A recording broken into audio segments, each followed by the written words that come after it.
अकोल्यातील रामदासपेठ येथील सिटी हॉस्पिटलच्या सीसीयू युनिटला आग लागल्याची घटना आज दुपारी घडली।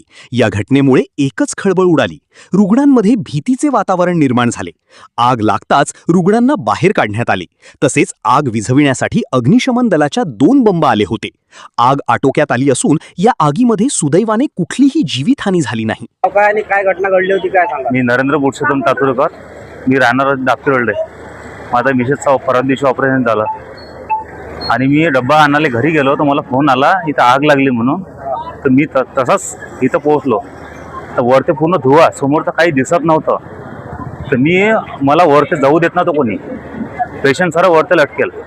तर मी काचं फोडले, माझ्या एव्हा डोळ्याला पण लागलं, काचं घुसल्यात, पायात काचं घुसल्यात।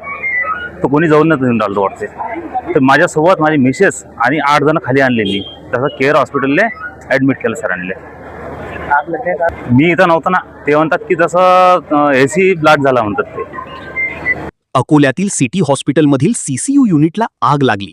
अखेर 2 तासांच्या प्रयत्नानंतर सीसीयू मधील 18 रुग्णांना सुखरूप बाहेर काढण्यात यश आले। अग्निशामक दलाच्या 2 गाड्या घटनास्थळी दाखल झाल्या होत्या। शॉर्ट सर्किटमुळे आग लागण्याची माहिती सूत्रांकडून प्राप्त झाली आहे। रुग्णांना नगरसेवक पराग गवई यांच्यासह त्यांच्या कार्यकर्त्यांच्या मदतीने बाहेर काढण्यात सहकार्य मिळाले। जखमींवर सध्या उपचार सुरू आहेत।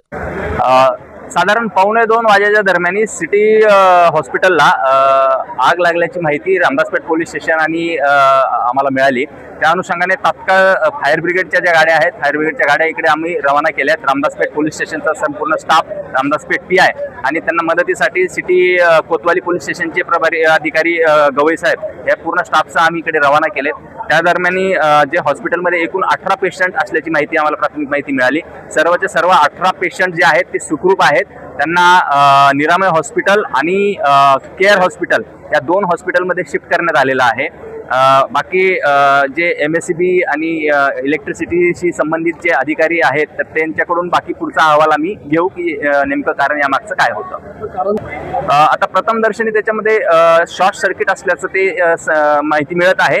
जे AC आहे त्या ACच्या काही वायरिंगला स्पार्क होऊन त्याच्यातून तो धूर तयार झाला अशी ती माहिती आहे प्रथमदर्शनी। बाकी MSCBचा अहवाल आम्ही तपासामध्ये हस्तगत करून बाकी पुढचा तपास यामध्ये करू आम्ही।